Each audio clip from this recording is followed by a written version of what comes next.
Everyone, it's Kylie Menz here and welcome to my lifestyle show. It's awesome to have you here tonight. Thank you so much for taking the time to come out and listen to us. We've got some fantastic stuff to share with you this evening.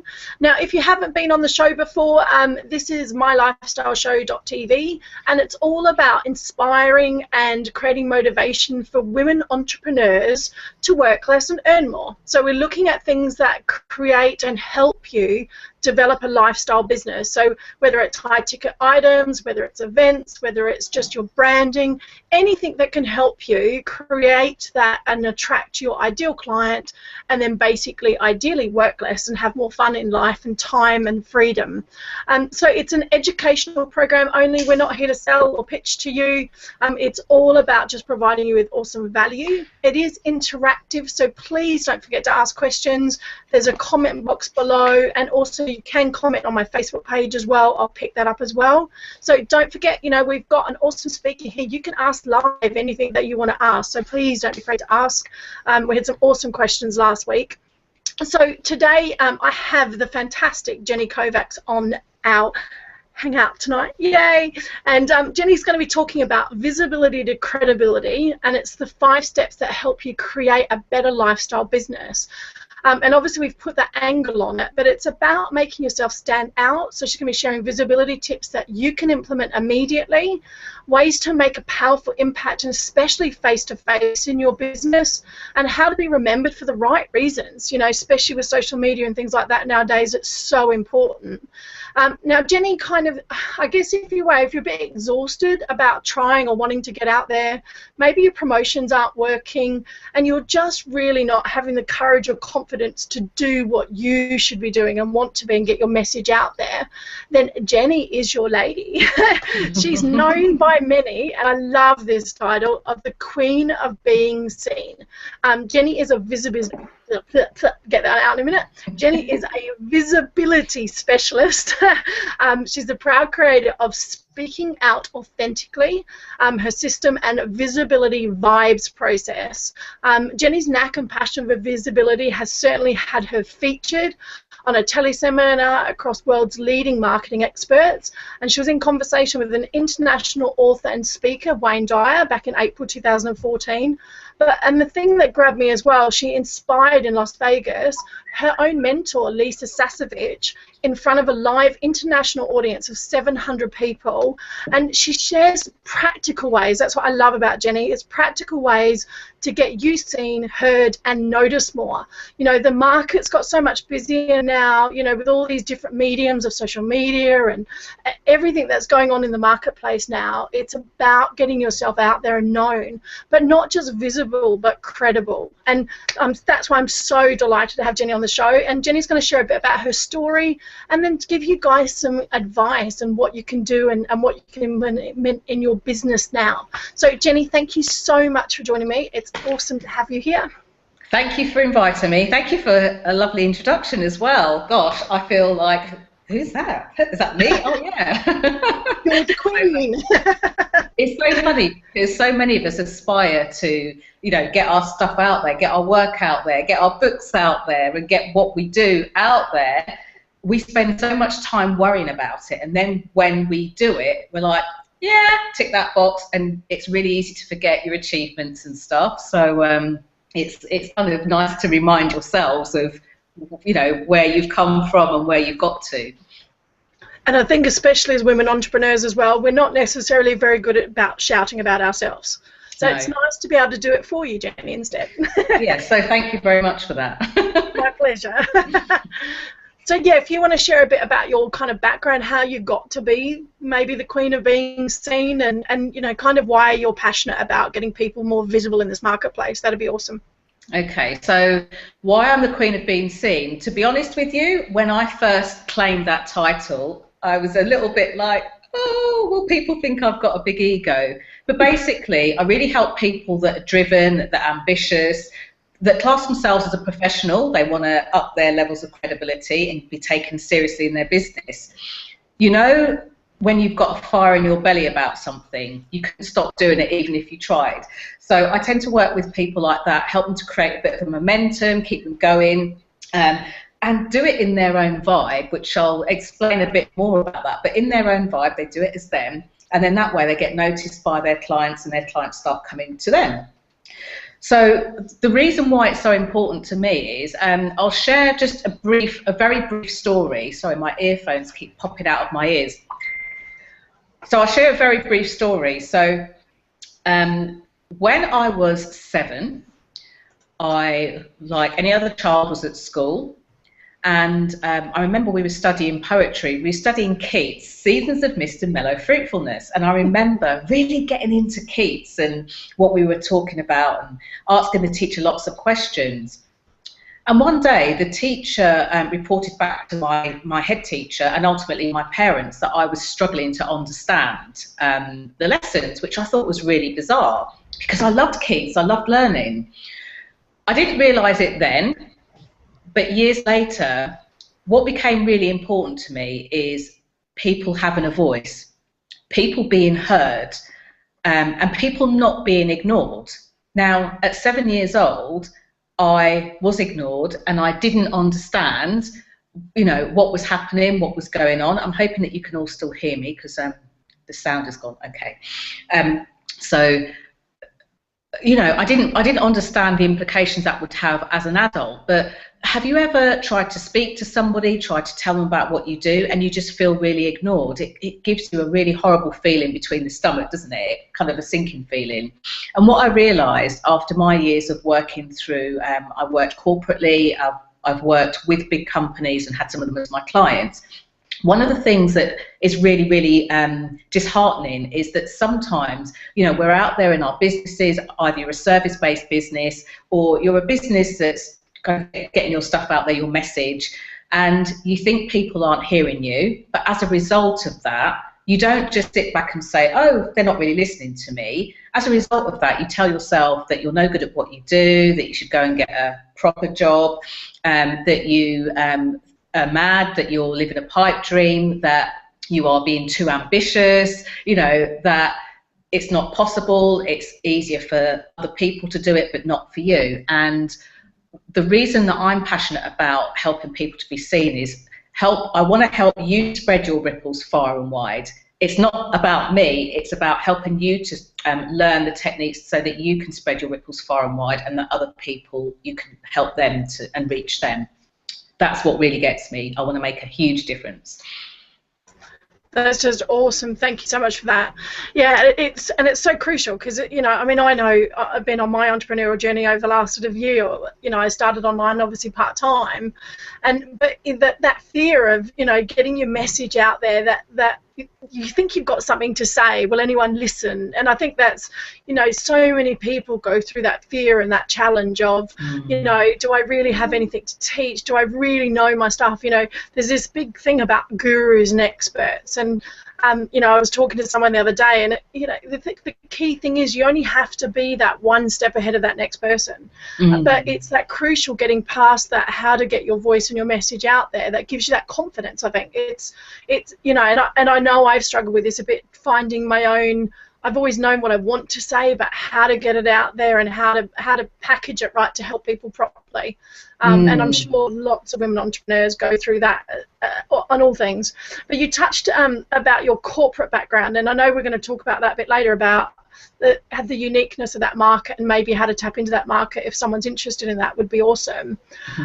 So we're going to start with you sort of mentioned that you're going to talk about 5 steps to kind of help you create a better lifestyle. Do you want to go into that first and then we go into some questions afterwards? Yeah, I will do. And the reason I'll do that is because I'm not one of those kinds of people that likes to share one or two pieces and then get the rest by kind of joining in something. Let me give you all the steps. Let me give your listeners all the steps so that you can start to identify which steps that you want to expand on, which ones you want to do first. So perfect, that'd be great. So my 5 steps basically come under the banner of vibes. So I think it's important to do anything in life as yourself. So for example, you know, if Kylie was to be one of my clients, there's no point me teaching you how to get out there in the world as me. It doesn't make sense. I want you to do it in a way that feels comfortable, you feel confident, you feel excited to share, and you don't feel like you're being false. You know, I know there's the fake it till you make it thing that goes out there, but that really, leads people on a road to nowhere, because then they're trying to get their message out and they're very conscious that they're doing something or being somebody who they're not. And then the confidence goes, the little voice goes in the ear. So there are basically 5 steps to my system. Now, I'll be honest with you, I've been in business for 5 years, so this is my 5th year. This is what I've accumulated, not only in the 5 years I've been in business, but I think since the year dot. So here's how we're going to break it down. Step 1 is all about being visible. Now, it sounds obvious for a visibility vibe, but step 1 is about being seen. Being seen in such a way that your peers know what you do, that your potential clients know what you do, the people around you know what you do. Let me ask you this. How many of you, if I was to phone up a member of your family, maybe a sibling or a grandparent or a parent or a child, and ask them what you do for a living, how many of them would be able to answer? It's a huge visibility opportunity. Can I answer that? Yeah. Mine would tell me I do some crazy thing on the internet. That's better than some of mine. I mean, my sister is like getting more into what I do. But, my mum still tells people that I work very proudly. I work for the Abbey National. Well, the Abbey National have been Santander, for years, and I haven't worked for the Abbey National for years. So I think it's really important to have those people around you know what you do. So visibility isn't about showing off. It's not about wearing the loudest, brightest clothes or being the loudest person or talking over people or making people feel silly or small or, not as clever as you. Visibility is about showing up where you want to show up. And if I may, Carly, on this very first point, to get the best out of what we're going to talk about today, just for a second, for those of you that are a bit kind of heady and like to overthink things, I'm going to get you to do something bizarre. Literally, put your hand on your heart and just feel the palm of your hand on your heart and answer this question. If you could be more visible than you are now, who do you want to be visible to and what do you want to be visible for?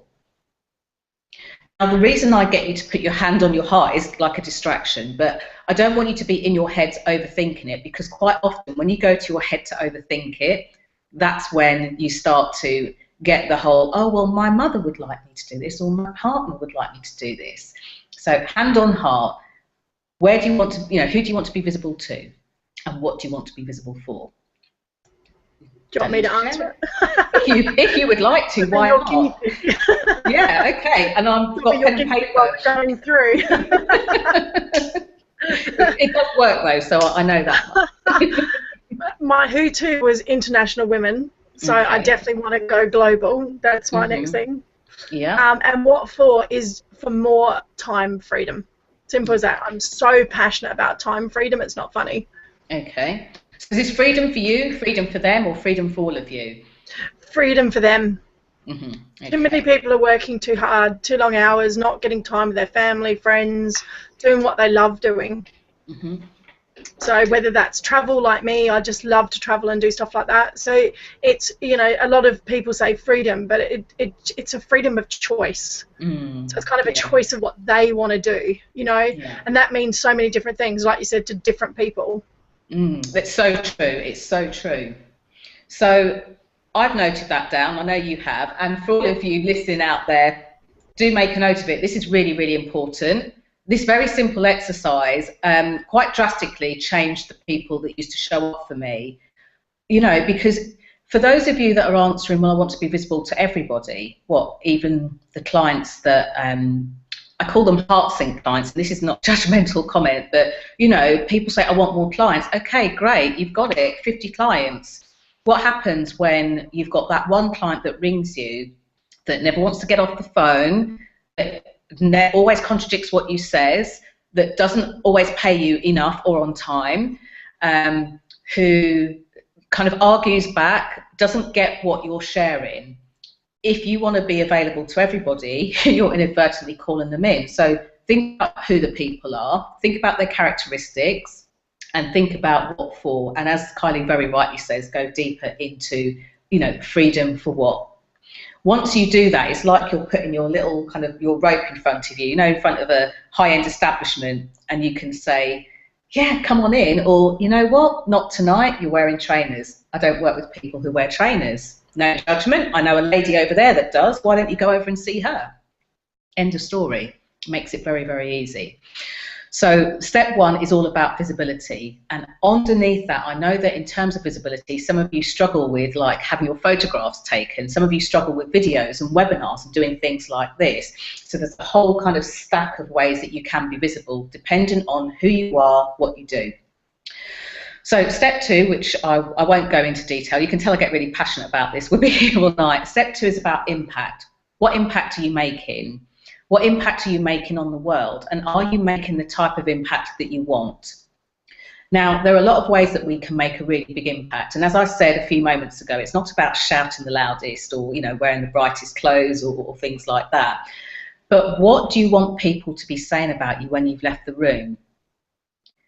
I love sharing techniques, like body language techniques and things where people can really make an impact, whether that's written, spoken or otherwise, or online or offline.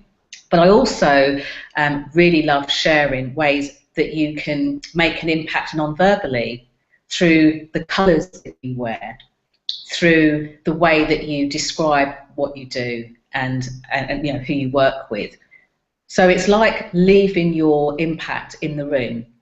Whatever that thing is you want people to say about you when you've left is what I would say work towards, and make sure that it's authentically you. Because if it's not you, it's going to be really hard. So the third step is the B, and I call this the bio. I call this biographically speaking about what you do. So many of us articulate what we do, but we don't articulate it in a way that people get. And with the third part of this, this is about you speaking about what you do, and if you can talk about it, then you can write about it, you can post about it, you know, you can share it, you can create all those sorts of things. And again, it's relatively easy as long as you stick with who you are. If you admire somebody and you try to copy the way in which they do it, it very, very rarely works. It's a bit like, I call it the Gordon Brown effect. Lots of people used to say, you know, Gordon Brown, interesting man, but there's just something about him. And this was because when he was speaking, it was like he wasn't ever 100% comfortable in front of the camera and all the public stuff. So he'd make these very strange gestures and strange moves. Well, when you're speaking and sharing your work, yourself with people, you can only do it as you because everyone else is taken. So learn how to do that really well at the start, and a hint will be, you know, when I needed to learn how to do this, I had to go to somebody else. I teach this stuff. The thing that you find that you're great at, you'll often find hardest to do for yourself. Think of all those web designers who go, oh yeah, my website's not finished yet, you know. So the third step is about being able to biographically speak and share what you do. The fourth step is one that's really pertinent to you guys out there who are lifestyle business owners. How do you do it and manage your energy? By that I mean, how do you post on social media, write your blogs, newsletters, you know, make sales, have conversations with people without getting overwhelmed and burning out? So this is probably one of the even more important sections for your people, because what you want to do is you want to manage your energy so that you're not burning out. You want to manage where you are. If you're just getting started, don't try and do the same things that you see like Richard Branson or Marie Forleo or, you know, somebody like that doing. You can always start with where you are. And I found, you know, in clients that I've worked with, in workshops that I've, you know, run, and with people that I've shared, you find that there's a really easy way just to start with one small thing and then build up to other things. This could include the way that you segment your week, for example, which is something that I share in a lot more deeper level, but how you segment your week. So for me, Mondays is the day that I hold all my private client calls because I'm in this kind of coaching mentality. Today's a bit of an exception in that I'm doing this interview today. But what I tend to do is, you know, for those of you that are trying to write copy 1 minute, you know, and then make a video the next minute and then have sales calls the next minute, it scatters your energy. It's really, really exhausting. And statistically, they say that it takes up to 20 minutes to get into a task. So if you switch to 3 or 4 tasks in a day, you know, that's over an hour, nearly an hour and a half that you've kind of almost wasted on resettling back into something. So that's about how you manage your energy. And you know, I know that some of you are in different realms, so you can take the energy piece however you want to. So don't be burned out, don't get overwhelmed, just manage your energy so that you're doing the stuff that you're supposed to do. And finally, the fifth step, and by the way, if you haven't sussed it already, it's vibes, the word vibes with the S on the end. So just to recap, V is visibility. I could do that, couldn't I? But that could look really dodgy. I won't. V is for visibility. Not being rude to my viewers, yeah? Yeah, I'm not being rude. It's a V. V is about visibility. How are you going to be visible? How are you going to get out there? I is the second step. It's about the impact that you make, the reputation, if you like, that you leave, or the reputation that is left when you leave the room. What do people actually say about your work? B, the third step, is about how you biographically speak about yourself. And E, the fourth step, which I've just covered, is all about your energy. How do you manage your energy? Now, finally, this is like the biggest step. So the final fifth step is S. S for Sierra, or S for speaking. How do you speak? Are you the sort of person that wants to speak globally on live stages?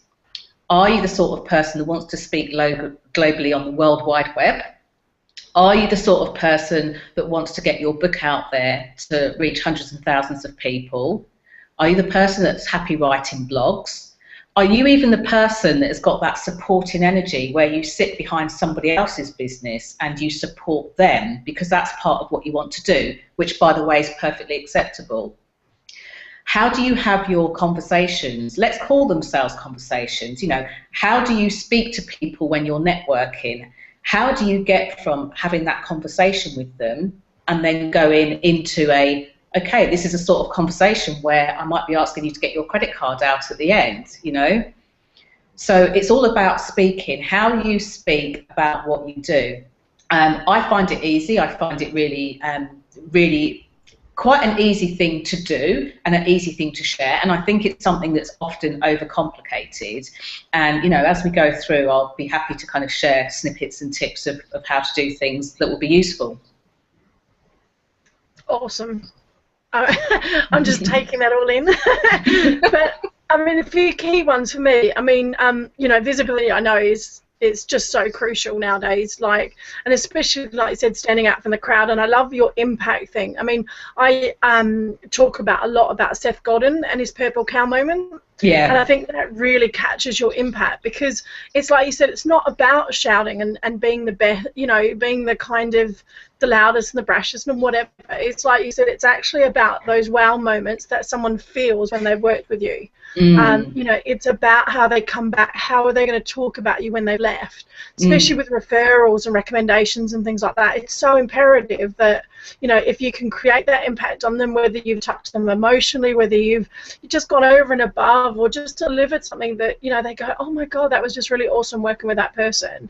You know, that's that wow moment. And that's what, you know, he talks about with his purple cow moment is what are people going to go and shout about for you? Yeah. And it's not necessarily, like you said, the thing that you expect either. Sometimes it could be something totally different. So it's looking for those moments. That really stood out for me. And there's another part to that. Yep, sorry, go on. I was just going to add on to that. The other part to that, of course, is what do you do when you're getting started? What do you do when you've had no clients that can go and tell other people about how great you are? Well, that doesn't, you know, you don't escape that bit either. All this means is that you're able to talk about what you do in the time that you've got. You know, we've all heard of the famous elevator pitch, you know, 60 seconds to pitch your thing. If what you do needs a lot of explanation, revisit that. If you literally cannot get into an elevator, and this actually happened to me a couple of years ago at one of the big conferences up in Birmingham. I was literally coming down on a Sunday morning in the elevator with a couple of my friends, and these two guys got in, obviously on the back end of a night before, really laughing and joking. And as we got to the ground floor, he said, you know, what are you doing here? And I said, oh, we're at a conference. What do you do? And I just told him that I helped people to be able to increase their sales in their business by standing out to their clients. He was like, oh my gosh, have you got a card? boom. It's as quick as that. If I had to say to him, so what I do is I help you, and I can help you make a video, or I can help you do this, or I can help you do that. It's too much. So get really, like, just play with it, have fun with it, get really great at being succinct and being able to just nail that really quickly. It doesn't matter if you haven't yet had a client, you can still do this. Yeah, and I think it's really important. I mean, with what you said there, it's the transformation they go through. I think, like you said, a lot of people focus on their steps and what they do and how they do it, but it's the transformation that someone goes through when they worked with you. You know, that's the most crucial thing. That's what they want to hear. You know, you've told him you help increase their sales. Thanks very much. That's immediately on their mind because they know what they're going to get. They know what they're going to go through. It doesn't quite matter how they get there. They're like, oh, hang on a sec, that's what I need to do. So you've immediately tapped into their kind of their transformation that they could be stuck on. And it obviously triggered with him because he's like, oh, actually, I really need to increase my sales. And, yeah, I don't think we stand out enough. You know, you've immediately told him what he's going to get and how you're going to do it, but in a summary format. And this is the thing. That's so crucial. People get really hung up on getting the perfect 60-second pitch, but you know what? I said that to him because I got a sense from him, from his vibe, that's what he needed. Whereas somebody else, I would have said, you know, that sometimes you go to stand up at networking and you feel really underconfident. Well, I help you to get past that, so you end up standing up without rambling, and they're like, oh. So the key is don't get hung on saying one soundbite and that's it. Really assess the situation you're in. And, you know, as I say, play with it, have fun with it. Yeah, I think the key is you're solving someone's problems. So if you can be aware and listening, like you said, you obviously picked up on something with him. You know, if you're networking with people, listen to the problems, listen to what they're talking about, and then if you can solve it, that's what you tap into. So you've tapped into his problem, and then you've shown him a way you can solve it. And he doesn't need to know. It's like a plane. Like, I don't want to know how a plane gets me from here to Australia. I just want to know that I get there. Yeah, you know, exactly. That's my key thing, and you don't need to go into all that detail to start with. Someone might ask for some more information later, obviously, but initially it's getting their attention, isn't it? You grabbed his attention. And I think the other really big one that stood out for me, and it's funny, I've just got off a mastermind call, we were talking about exactly the same thing around energy, and kind of, you know, how do you tap into that so that you keep your business going? Because you know, one thing I've noticed, I think, since you know, I know you do as well, you come from a busy kind of corporate sales background, it was really driven, and you know, for me, one of the things I struggle with massively is being at home alone. I can't function. I can for a short period of time, but then I lose focus massively. So, you know, when you were talking about energy, for me, part of that is, like you said, segmenting is beautiful. Like, I do a lot of batch work, especially with video work. Yes. Because there's times I don't want to get dressed up, I don't want to put makeup, I don't want to do all that. That's what I used to do in a job, you know. So I batch my videos together when I'm in the mood to go, okay, I really want to get dressed up, I want to be behind a camera, let's go and shoot, you know, 5 or 10 videos together. But the other thing is, for me, is a big change in environment, like massively change environment. When I get out and get into a different work environment, I work so differently as well. So that really resonated with me this week because, yeah, that's what I've decided myself is 2 days a week I have to get out of the house no matter what and work in a different environment. Yeah, I salute you for that, because so many people think they have to do things or they're supposed to do things. I mean, you will know from the time of kind of working in a job, seeing the sun shining and thinking, oh, wouldn't it be nice just to take your laptop and sit in the garden? Well, guess what, guys? You can absolutely do that. So why don't we do it, you know? Yeah. But it's true, and I have a random thing, and people laugh at me because when I really want to focus writing, funny enough, like when I put my product together the other week and I really just wanted to focus down in content, I go to the pub. And like, I don't know why, but if I sit in a pub environment with just a Diet Coke and I sit there, I just switch into what I'm doing. It's really random, but that's what works for me. And I know I can sit there for a couple of hours and actually just physically write. And I normally take blank paper and I'll map stuff out on mind maps and I'll headers and I'll do whatever. Then I can come back and put some real content around on my laptop. But that gets me out of my computer into a creative environment for me. So it's finding what works for you. Yeah. This is the thing, and this is what I'm saying. If I said to you, well, you can't sit in a pub and do that. You have to do it at your desk, because that's how I do it. You know, Walt Disney, and some of you may have heard or come across the Disney strategy. Walt Disney was so great at this. he had reputedly had 3 different rooms that he'd go to. So the 3 strands of what he was doing when he was creating something was like the creative dreamer. So he'd be in one particular room, sitting in one particular position while he dreamt and created things. Then he'd go somewhere else, usually another room, where he'd apply the critic to it. So he would criticise what he's just dreamt, and again, this only works if you change positions, change rooms, change, you know, where you are. And then the third one was the realist, and I might have got those the wrong way around, but he would go through these 3 different spaces. So think about this, he sits and he dreams and creates a mouse to entertain children. Then as the critic, he realises, well, people get freaked out if I talk about mice. Some people don't like mice. So what can I do to stop the mouse from being scary? I know, let's give him massive ears. He can't be scary anymore. Yeah, make him look cute, yeah.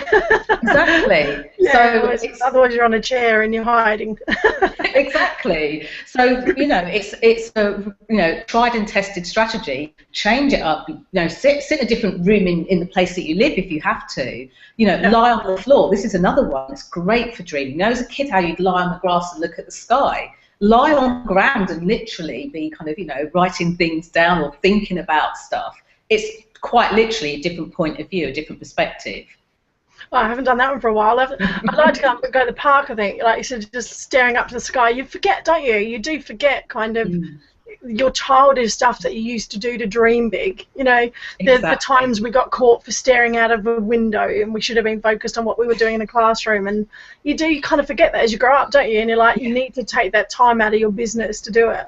Yeah. And where you're talking about rooms and stuff, it's interesting. I've been doing a lot of Bob Proctor, who does the science of getting rich, and one of the things he talks about as well, which I think is really relevant to what you were saying before, was he gave an example of one of his businesses he knew of. I don't think it was part of what he was doing, but he knew that this elderly lady had taken over, inherited a business from her husband, and everyone thought they were going to sell it. They thought as soon as he passed away, she would just sell it. She had no interest in the business.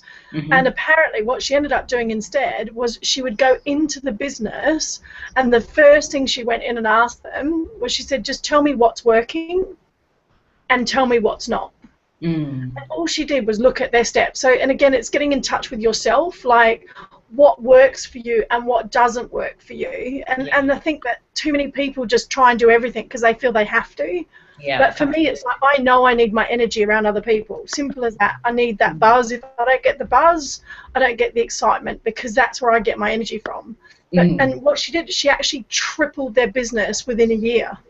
Wow. Because she got them to do more of what was working and stopped them doing what wasn't. And that was it. She never went to board meetings. She never did anything else. She just dropped in once every few months and said, right, guys, let's reassess the last 3 months. What's working, what's not.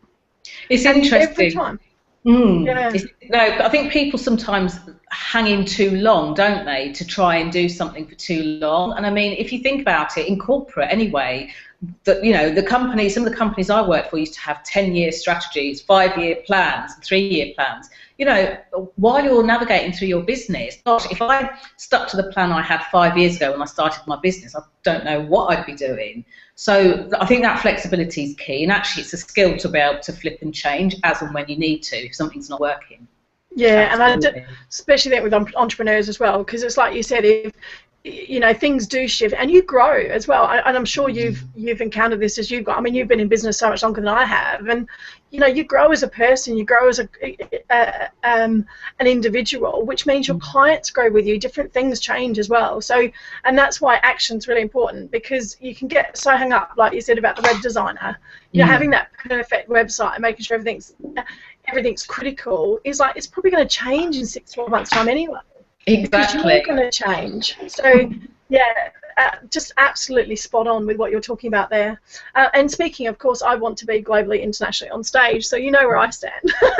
Okay. So it's interesting because some people say, I want to be known globally, and they might not want to actually speak. They might want to do it kind of like from behind the screen, for example. So it's a really important distinction to make. And, yeah, absolutely, you can do both or all or more. So, yeah, you know, I think working with your skill set, working with what you know you're really great at and really comfortable at first, and expanding on that, before kind of, well, not necessarily before, but, building up the other areas that you might need to know a little bit more about and how to connect. And yeah, I mean, for me, I remember having quite a big dream of really wanting to go global, if you like, in 2012. And I just think it was one of those days, I was in the right place at the right time, it felt like, almost very synchronistic. I met some most amazing people, and although initially they weren't global people, we stayed connected, and we continued to kind of develop ourselves and work with other people.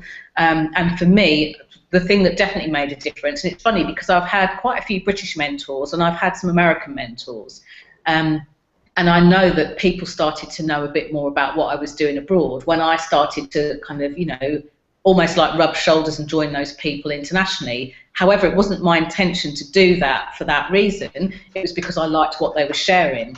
Made a huge difference, made a big difference. And even just a couple of hours ago, I was speaking to a friend and client who's based in LA, and it's just like, I didn't even write that down on my to-do list and plan it out properly that way. So it's really important to, if you want to kind of be recognised globally or in your town or in your country, I think it's really important to go out there and mix with those people that you want to have more associations with.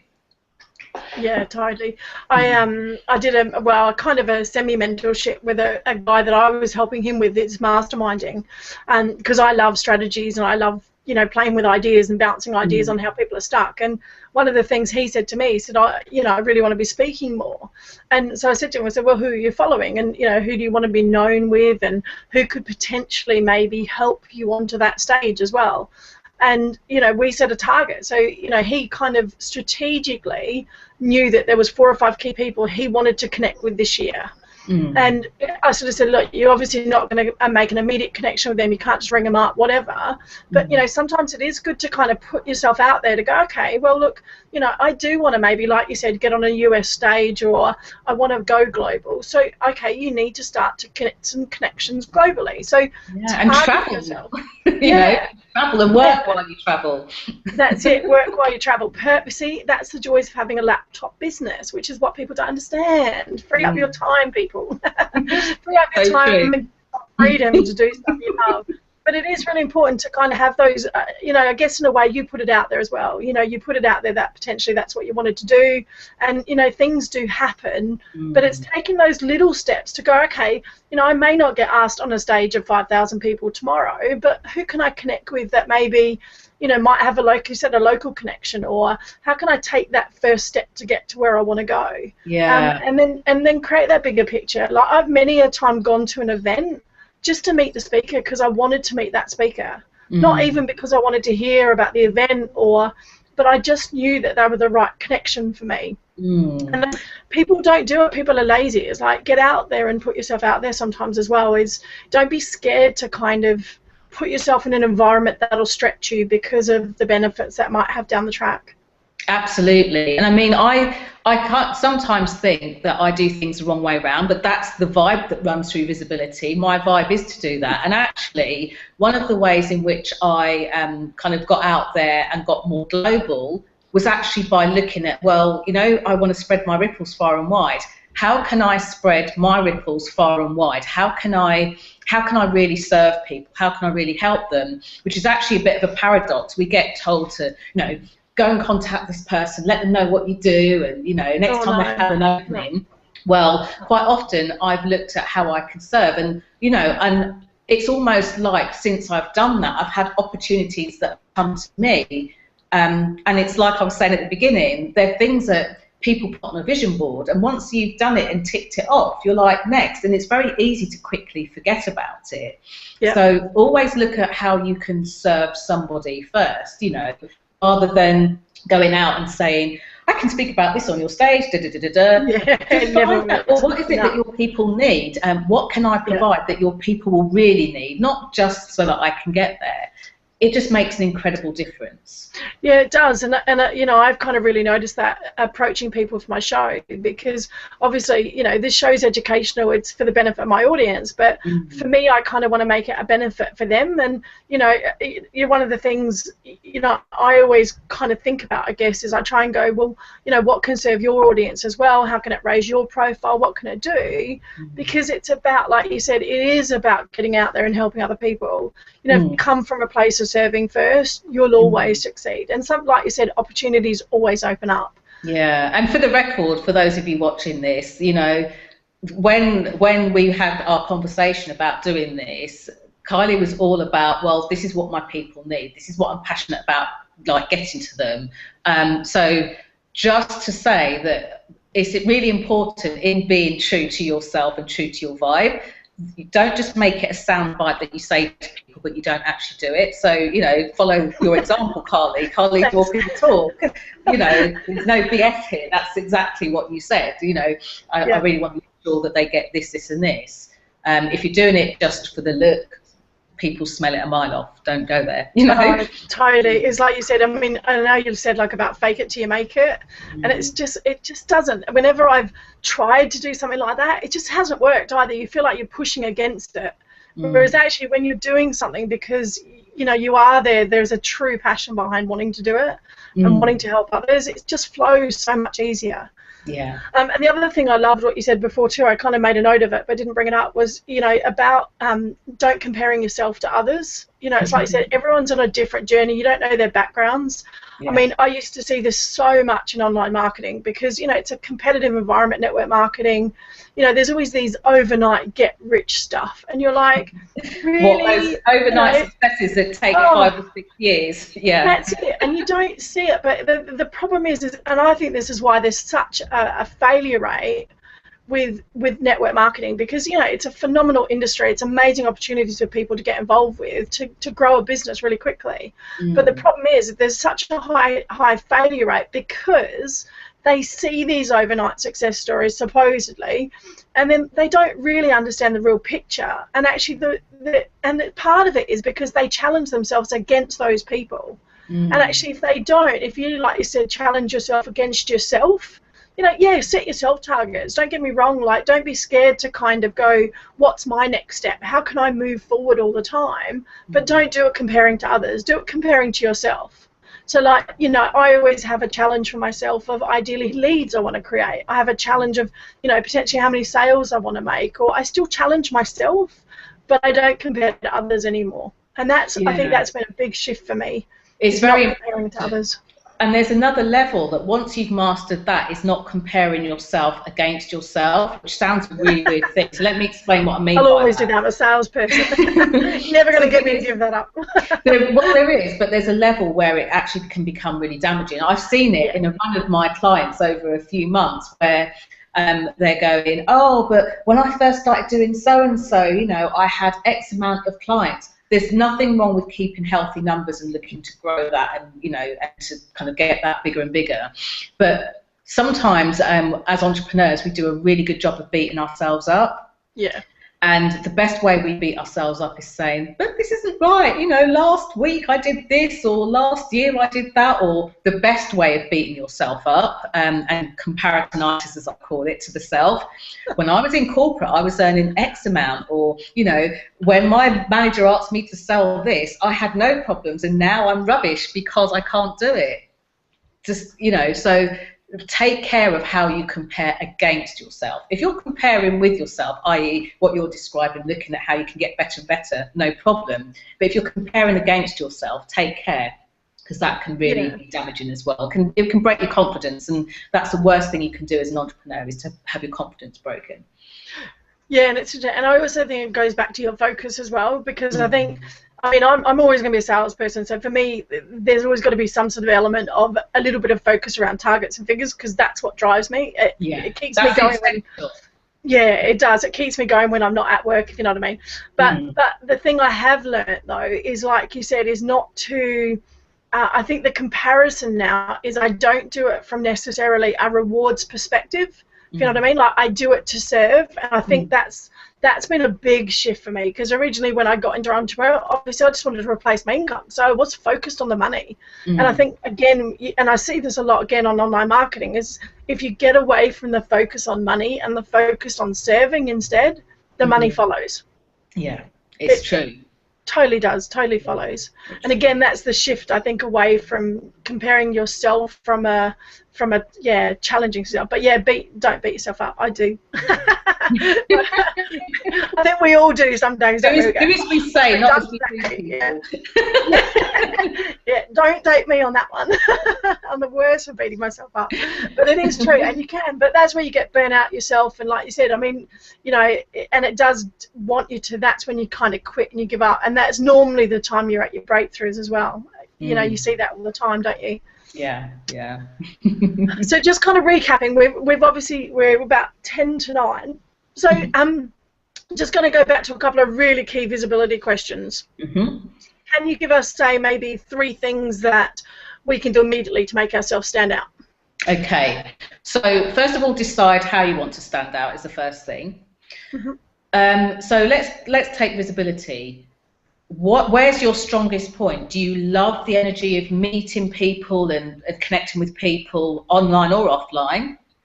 Do you prefer to be the speaker? You know, can you really speak? Can you tell a story? Can you hold the audience's attention? Or is your dime maybe how you write? You know, are you really good at kind of writing articles or white papers or blogs?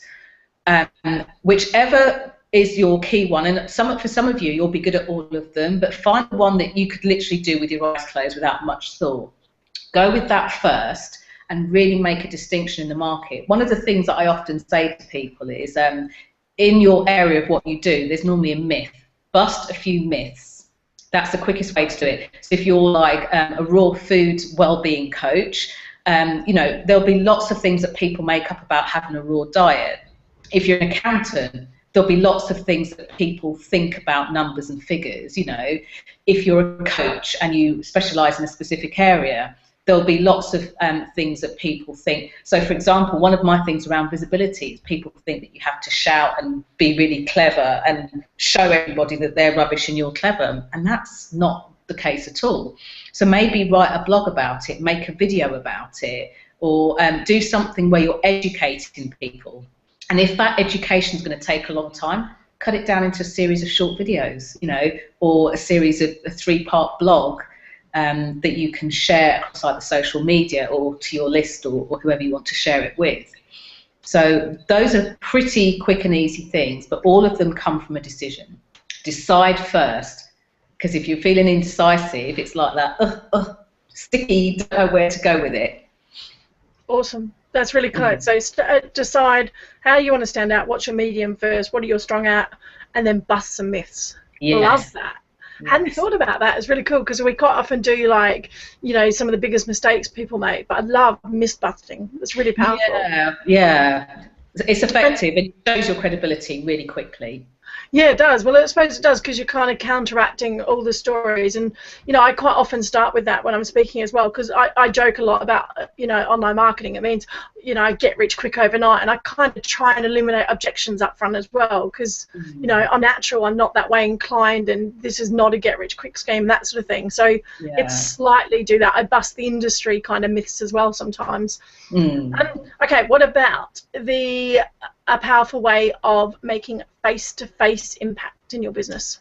Yes, well, the most powerful way to do that is, so let's say, for example, unless you've got a specific on that, but let's say you're going to networking and you know that you like networking but you feel a bit nervous or something beforehand. The most important thing to do is to make sure that you're, again, I'm going to use the word vibe, make sure you're going in a spirit of the vibe that you want.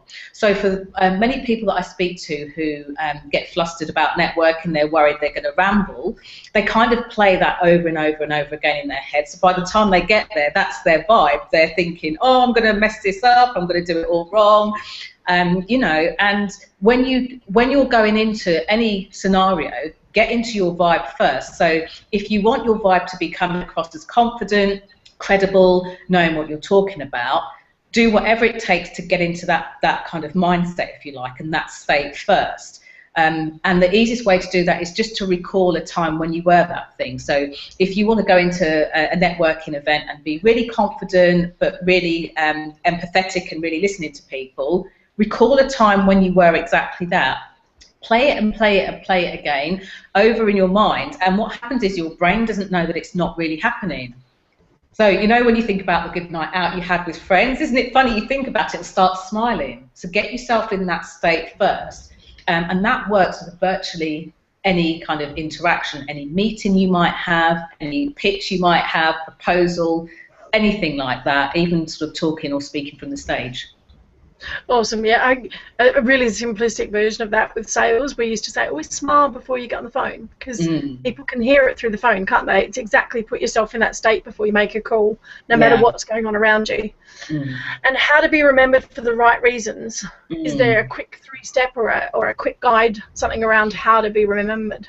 I kind of want to say tongue-in-cheek, kind of engage your brain before you open your mouth. I once had somebody on Twitter that made a off-the-cuff comment, tweeted an off-the-cuff comment that obviously went to all my followers as well as his, about having a decent photo or having a professional photo done. And unfortunately, my photos have been professionally done.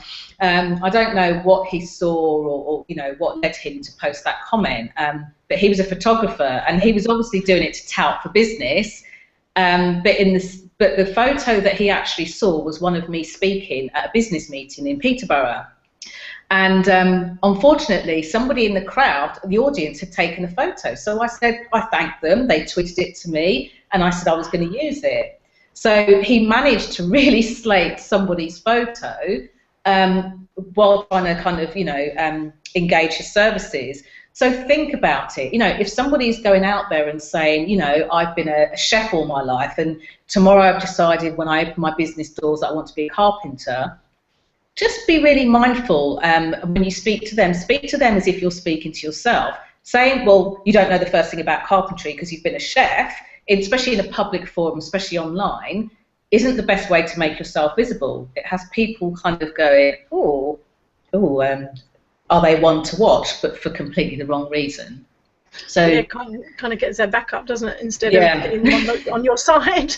I say check yourself before you wreck yourself, from an old hip hop song that I used to love. But yeah, what is it? Check yourself before you wreck yourself. Before you rep yourself. Yes. Love that. So I'm writing that down. I'm going to remember that one. You check yourself before you rep yourself. Yeah, I'm very good at putting my foot in it. Me too. That's how I know half I've of this learned stuff. as the years go on, just slowly. Yeah, I'm still always very forward, and I always will be forward. But I've slowly learned to kind of subtleties a bit more. But yeah, I used to have to do that, especially coming from. It's really interesting though when you talk about things like that, because culture differences. It's fascinating because. Oh my God, coming from Australia to the UK, I beat myself up for the first year. I hated being here for the first year. And it was purely because I used to get told, oh, you're so forward, you're so forward, you're so forward, you're so confident. And it's like, yeah, this is just me. Like, and it's, for me, it was natural. But for the UK, it was like, oh my God, we're not used to you. You can't cope, you know. And it's like I hear all the time, you know, with the South African accent, for example, they go, oh, it's so harsh. It's like, you know, the different kind of nationality things is really interesting as well. And you just got to, like you said, you got to be aware of things, but still be you. And that's the thing. I kind of gave up. I was like, you know what? I'm an Aussie, I'm going to be forward, I'm going to be confident, and that's me. But yeah, I've learnt to sort of slowly ease into some situations now compared to what I used to just bowl in. You know, if you say something and people kind of like are taken aback, say, sorry, I'm an Aussie, carry on. Because I mean, I was married to an Australian for like quite a long time, so yeah, I mean. I didn't know that, yeah, so, you know, it is how Australians are. They're known for speaking their mind and kind of cutting to the chase. So I say don't go changing. As long as you're not offending somebody, I really don't see the problem. And actually, that's the sort of thing that will make you stand out. Yeah, I never tried to offend anyone, but I'm sure I have. But it's true, and it's like, but again, it does come back to, you know, like you said, people are, you know, I've been in sales now for, you know, the same, about 10 years, and I used to think, oh God, I'll never make a good salesperson, purely because I thought I'd offend people. But actually, it wasn't. It was because I was honest and respectful. People loved me from sales because they knew that whatever I was talking to them about was A, true from the heart, and B, I never, excuse the expression, never bullshitted anyone. I was always honest. I was like, yeah, there's the bad points, this is the good points, you either love it, you're either going to buy it or you're not. Yeah. And especially when you're talking about property and stuff, it was like, you can't hide stuff, don't hide things. And I think that's the big thing again, it's stepping into your own visibility and not being scared, because, you know, some people will buy from me, some people won't resonate with me, and that's okay. There's not a problem with that. It's like you said, you don't have to be everything to everyone. Yeah, and that's so powerful, really powerful. Right, so I think we've covered all the key things. I was trying to get the comments up. I've just gone live just to see, and I tried to have a sneaky peek before, and my box disappeared. Yeah, I know. You tell me how that works. I have to switch over this week where my comments go. They've gone again, haven't they? Yeah, they've disappeared. What's going on? I don't know. I'm going to cheat. I'm going to go onto Facebook. Never do this, home kids. It's just crazy though, isn't it? It's like, how do they vanish on the page if they're there? I've not changed anything on the page. Technology. Gotta love technology, guys. But we're hoping we're hoping we've answered all your questions, if you had any. But please don't be scared to email me afterwards as well, because I had that last week with someone that had posted it on a Facebook comment I hadn't seen, and they emailed me, which was great, because we then emailed the speaker and they answered the question anyway. So don't be scared to ask questions afterwards as well. If you've got any hassles, just give us a bell and let us know.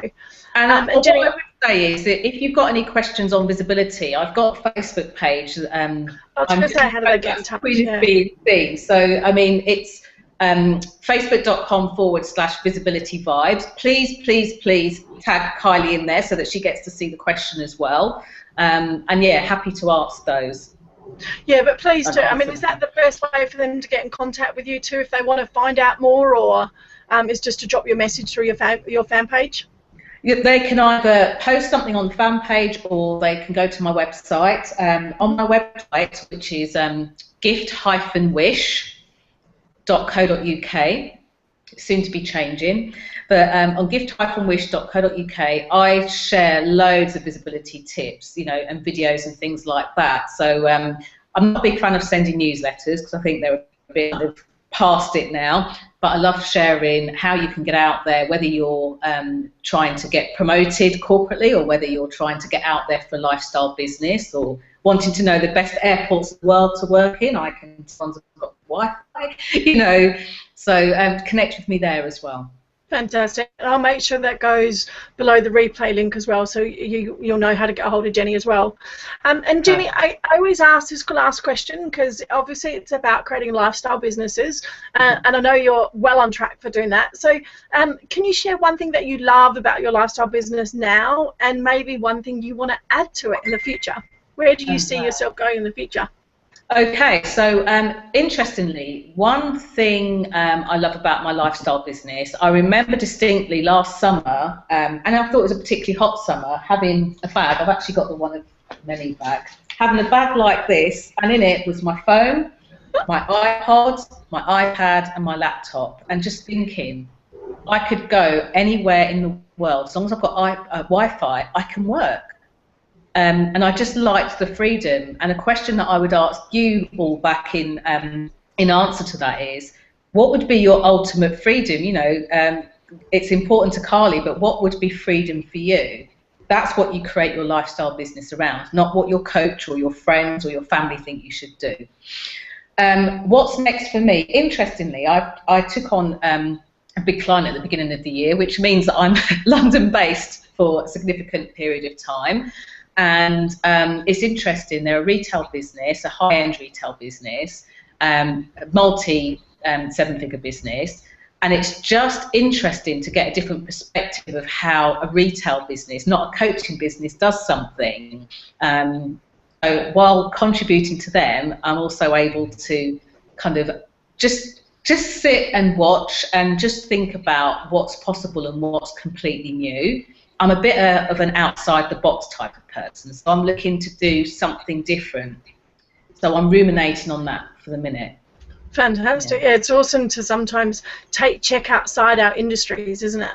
Oh gosh. Sometimes we get too surrounded by our own industry and we forget to look outside what's going on. And, especially with marketing and like you said, especially being visible, I think, you must encourage people to kind of get out there and get out of your box and your space and look at what other people are doing, look at what different industries are doing to get themselves to stand out. Firstly, follow your heart, because sometimes the best ideas come from within, and we're thinking, but nobody does it that way. In fact, I'm going to recommend a book that I'm reading. Oh, I love that. Yep.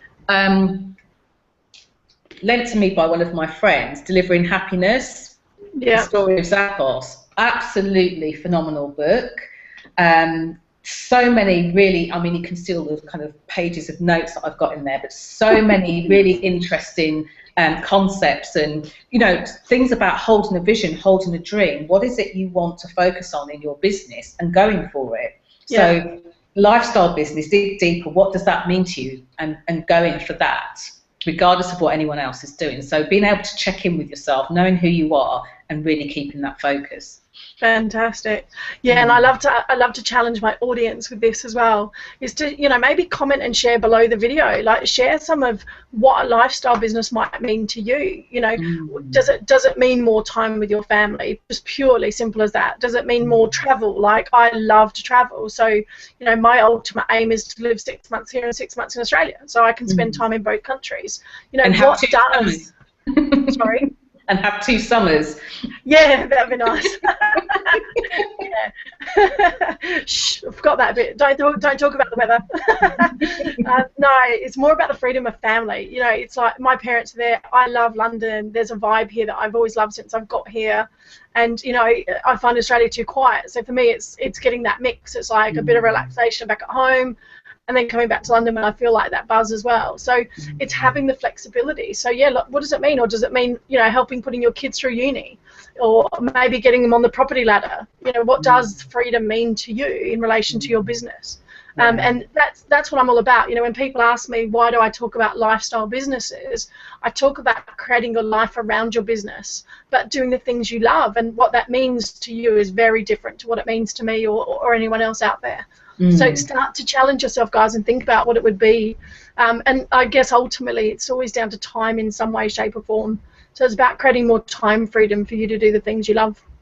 Yeah, I've been speaking to so many women recently who have completely burnt out. So now they're starting back in their business. They've been quite ill. So, for some of you, lifestyle business might mean being able to work effectively 1 day a week or 2 half days a week, or in your own time at your own pace, so that you can take the time you need to recover your body, look after those around you, including yourself. So that might be your idea of a lifestyle business too. So there's no right or wrong answers. They're all good. No, and that's a big factor. The burnout rate of women, and especially now coming up. Like I was doing some statistics. Joanna Martin did it at her One Woman conference, and the statistics of women burnout coming up over the future years is absolutely phenomenal. Shocking. Like, it is, because we're all running on adrenaline. We're all running on adrenaline, and we shouldn't be. And that's why I get so like you. This is why I get so passionate about it. Is because some simple things and simple shifts in systems and processes and thinking can really change your business, so that you don't have to work yourself to the ground. You can still do what you love, but you can do it in a way, like you said, whether it's even just being heart-centered. It's like you said, just being in the vibe, in the moment, feeling it. There's definitely ways you can do that in your businesses. So if you're struggling, get in touch. Yeah, definitely get in touch with you, because sometimes people think that having a lifestyle business and means that they have to go.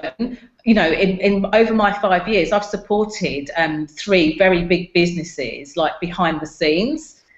There's nothing wrong with doing that. People sometimes make that wrong. So yeah, definitely share. I'll be looking out and looking forward to hearing and sharing, what you share. Awesome, thank you so much. Well, we're going to leave it to it. Hopefully everyone's enjoyed the show and got some fantastic value out of it. Again, I'll send the replay link out to anyone that's registered. And like I said, below the video, I'll make sure you've got contact details for Jenny. Don't be scared to get in contact with us and ask us any questions you've got. And thank you for your time, and keep an eye out for the next show on mylifestyleshow.tv. Thanks a lot, guys, and thanks so much, Jenny, for your time. It's been invaluable. Take care. Cheers. Bye thanks. for now.